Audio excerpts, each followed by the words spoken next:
Assalamualaikum warahmatullahi wabarakatuh. Perkenalkan, nama saya Indah Dewi dengan NPM 219210-2032. Di sini saya akan memenuhi tugas dari agroindustri yang diampu oleh Dr. Dwi Susilawati SPMP.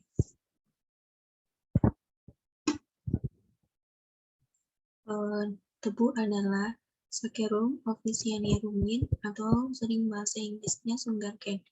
Adalah tanaman yang ditanam untuk bahan baku, gula, dan vaksin.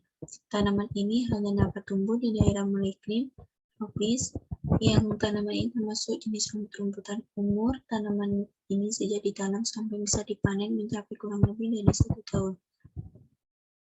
Morfologi tanaman tebu ini atau sugarcane merupakan salah satu tanaman yang menguntungkan banyak orang, termasuk masyarakat Indonesia. Bukan tanpa sebab, karena tanaman yang menghasilkan gula ini jelas disukai dan mudah ditanam. Tebu ini memiliki banyak manfaat, mulai dari sisi ekonomi karena menghasilkan tebu, serta menjadi tanaman yang tidak memerlukan banyak biaya untuk budidaya dan diperbanyakkan. Dan ini klasifikasi tanaman tebu. Tanaman tebu ini jenisnya plantain dan Succidium atau Terracebionta atau tumbuhan berbulu, dan subdivisi Spermatophyta atau menghasilkan biji, divisinya Mycophyta atau tumbuhan berbunga, dan mempunyai kelas Lilipsida atau berkeping satu atau monokotik. Dan ini juga subkelas Comelidae atau ordo Polaes atau famili Poaceae, dan genus Saccharum dan spesies Saccharum officinarum. Referensi ini saya ambil dari Rifai RS Potensi Plotong atau Filterscape yang sebagai buku organik morfologi tanaman tebu LPP dan juga Yogyakarta tahun 2019. Di sini juga ada karakteristik tebu. Nah, tebu itu adalah mempunyai batang. Batangnya berbentuk bulat dengan diameter beragam mulai dari 4 sampai 10 cm. Selain itu, tanaman tebu tegak dengan tekstur berbuku atau beruas. Masing-masing buku ataupun jarak ruas adalah 5 sampai 5 cm. Masuk itu panjang batang tanaman hingga 5 meter dan minimal 2 meter saja. Dan akar tebu.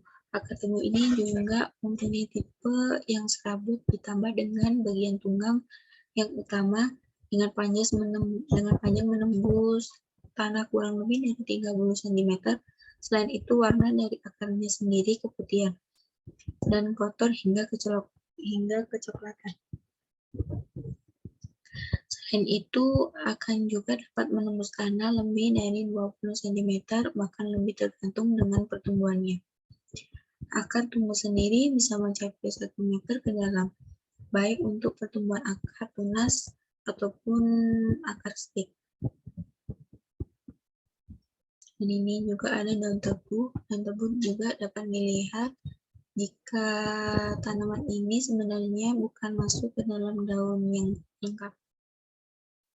Karena hanya terdiri dari pelepah dan juga beberapa helai daun, sedangkan untuk daun ini pada tanaman tebu tidak memiliki tangkai panjang, tetapi langsung daunnya memanjang di bagian ruas dan panjangnya kurang lebih dari 1 hingga 2 meter, dan ini juga memiliki garis memanjang. Jika dipegang akan terasa seperti bulu-bulu, sehingga teksturnya sedikit lebih unik.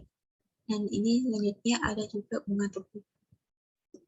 Bunga tebu memiliki bunga yang majemuk yang tersusun dari beberapa masalah yang terbatas. Selain itu, kurang dari bunga tanaman memang besar, kurang lebih dari 90 cm.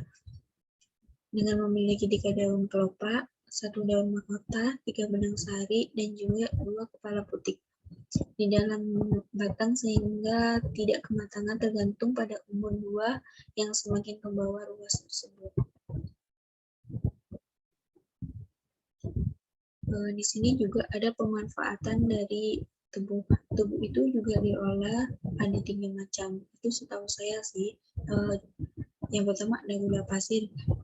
Biasanya sering digunakan untuk masak juga, biasanya sering juga digunakan untuk pemanis muatan. Yang kedua ada vaksin. Vaksin ini sering dikenal sebagai micin atau penyedap. Biasanya digunakan untuk masak-masakan dan lain-lain. Dan yang ketiga ada minuman tebu. Nah, tebu ini biasanya diolah yaitu secara di seleb atau bisa ditumbuk. Nah, itu bisa menghasilkan cairan yaitu dari tebu tersebut. Sekian dan terima kasih. Mohon maaf bila ada salah kata. Saya akhiri. Assalamualaikum warahmatullahi wabarakatuh.